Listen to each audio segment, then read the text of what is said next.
नमस्कार साथियों, कैसे हैं आप सब। उम्मीद करते हैं आप सब बहुत अच्छे होंगे, बहुत बढ़िया होंगे।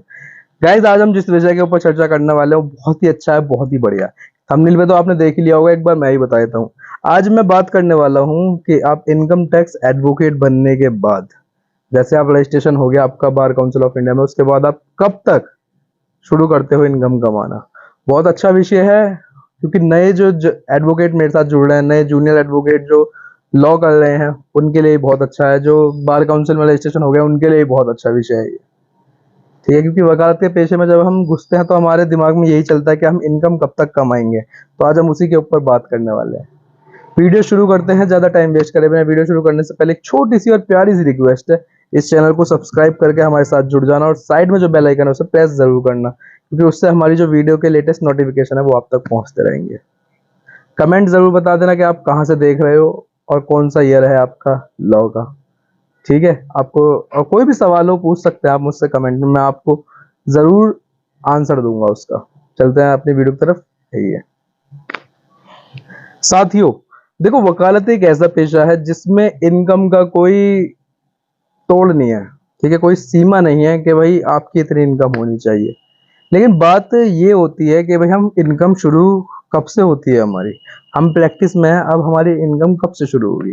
तो आज हम इसी के ऊपर बात करने वाले हैं, क्योंकि बहुत सारे जो नए लोग जो होते हैं, नए जो स्टूडेंट हैं, वो लॉ की फील्ड में है और आगे बढ़कर इनकम टैक्स एडवोकेट बनना चाहते हैं। तो उनके लिए ये सवाल बहुत परेशान करता है उन्हें कि भाई हम किस फील्ड में प्रैक्टिस करें। देखो, सबसे पहले तो ये सवाल बहुत कर रहता है कि भाई हम किस फील्ड में प्रैक्टिस करें, और उसके बाद जो दूसरा सवाल होता है वो यही होता है कि भाई हमारी जो इनकम है, एक अच्छी इनकम कब से शुरू होगी, आनी बढ़िया इनकम।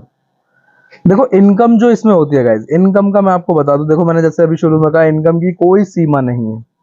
ठीक है, तो इस बात को नोट कर लो कि इनकम तो इसमें कोई सीमा है ही नहीं। आप जितना चाहो उतना कमा सकते हो। ठीक। लॉ और इनकम टैक्स ये एक ऐसा चीज है, जितना इसमें सीखोगे, जितना आप ज्ञान अर्जित करोगे, उतनी ही इनकम आपको जनरेट होती है। ठीक है। देखो, वकालत के पेशे में आप दो तरीके से कमा सकते हो। एक तो क्लाइंट से अपनी फीस के रूप में, और जो दूसरा तरीका होता है वो आपको बता दूं। देखो कि भाई, देखो, बताना तो नहीं चाहिए कि भाई 10 रुपए का काम है, ठीक है, और उससे आप 100 रुपए ले रहे हो, उस तरीके से। तो दो तरीके मुझे, देखो, जो मैं अपनी नॉलेज के अनुसार इस वीडियो को बना रहा हूँ, मैं किसी और का किसी बात का सपोर्ट नहीं करता। मैं जो आपको बता रहा हूँ मैं अपने ज्ञान से बता रहा हूँ। भाई, दो तरीके होते हैं, या तो आप क्लाइंट से फीस लो, और दूसरा क्या, बंदे के 10 रुपए लगने और आपने 100 रुपए लिए, तो हमारे 90 रुपए बचते हैं। उधर जो फीस है वो तो है ही, क्योंकि क्लाइंट जो होता है वो फीस तोड़ता है। वो क्या करता है, अगर आपसे उसने 5,000 रुपए तय करे हैं, तो कोशिश करेगा कि 3,000 रुपए दे, 2,000 रुपए दे। बहुत हैं यार ऐसे, फीस देना नहीं चाहते साले। तो ये चीज है। ठीक। अब मैं बात आपसे करता हूँ इनकम टैक्स एडवोकेट जब आप बन जाते हो, कि मुझे इनकम टैक्स एडवोकेट ही पसंद है। ठीक है, मुझे वो ही बढ़िया लगता है, क्योंकि उसकी जो इनकम होती है ना, वो कोई ये नहीं है कि भाई जब आप कोर्ट में जाओगे, जब आप कचहरी का काम सीखोगे तभी आपकी जनरेट होगी। नहीं, ऐसा नहीं है। इनकम टैक्स एडवोकेट का एक हिसाब ऐसा है कि आप छोटे मोटे काम करके भी आप पैसे जनरेट कर सकते हो। ठीक है, इसमें सिर्फ आपको यह है कि आपको क्लाइंट बनाना है, क्लाइंट ढूंढना है। ठीक।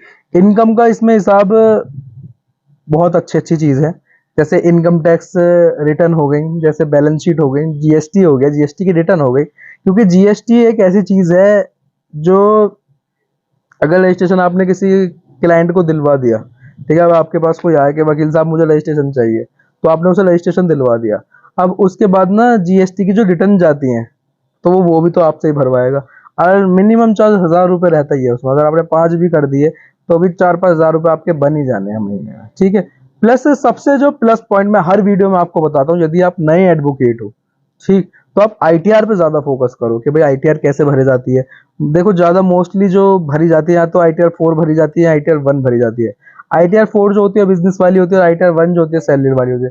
2-3 से तुम्हारा भी मतलब नहीं है, वो आप बाद में जब आप इस फील्ड में आगे बढ़ जाते हो ना, तब आपके फायदे की चीज होती है 2 और 3। तो आपको जो फोकस करना है आईटीआर 1 और आईटीआर 4 पे करना है। ठीक है। ज्यादातर जो आईटीआर भरी जाती है वो इसी चीज की हो जाती है, भाई आदमी या तो नौकरी कर रहा होगा या बिजनेस कर रहा होगा, तो आपके पास तो सिर्फ यही आने वाला है। तो आपको इन लोगों पे ही फोकस करना है कि भाई ITR 1 वाले पे और ITR 4 वाले पे। ITR का देखो, अगर आप 2-2,500 रुपये, 1,000-1,500 रुपये जो भी आप लेना चाहते हो, अगर वो चार्ज भी आप ले रहे हो, अगर आपने 5 से 10 ITR आपने कभी भी ढूंढ के शुरू कर दी, ये नहीं कि भाई आप कि भाई वकील ही बनोगे। क्योंकि आजकल क्या हो रहा है ना, देखो मैं आपके कुछ बताता हूँ, जो कुछ जन सेवा केंद्र जिसे कहा जाता है, CSC जिसे कहा जाता है, वो भी ITR भरने लगे हैं। वो लोग 200-200 रुपये में, 500-500 रुपये में ITR भर रहे हैं। ठीक, कुछ नहीं लगता है, सीखना है, आप मोबाइल से सीख सकते हो। यूट्यूब एक ऐसी चीज है जिसमें हर चीज का तोड़ है। आप कुछ भी चीज सर्च करोगे, उस चीज के बारे में आपको पूरी नॉलेज मिल जाएगी। तो आप सीखो। देखो, जितना आप इसमें इस फील्ड में आप सीखते रहोगे ना, उतना ही आप ग्रो करते जाओगे, उतनी आपकी इनकम ग्रो होती जाएगी। और इसमें इनकम टैक्स एडवोकेट में ऐसा नहीं है कि आपको प्रैक्टिस में जब आओगे तभी आप इनकम कमा सकते हो। इसमें आप कॉलेज लाइफ में भी आप एक, ये है कि भाई आप लॉ स्टूडेंट हो और आप इस फील्ड में आना चाहते हो, तो आप पहले से भी अपना क्लाइंट सर्कल बना सकते हैं। जरूरी नहीं है कि आप वकील बनने के बाद ही पैसे कमाओगे, ऐसा नहीं है। अगर आप ITR आ रही हैं, इनकम टैक्स के काम आ रहे हैं, GST आ रहे हैं, भाई अगर इनकम टैक्स का भी और भी कुछ काम आ रहा है तो कोई सीनियर एडवोकेट को पकड़ लो, उनसे काम करवाते रहो, और जो क्लाइंट है उससे डीलिंग अपनी रखो। बहुत सारे ऐसे केस होते हैं कि भाई आप क्लाइंट से तो आपकी डीलिंग है, और जो एडवोकेट होता है, जो CA होते हैं, उनसे आपकी डीलिंग है।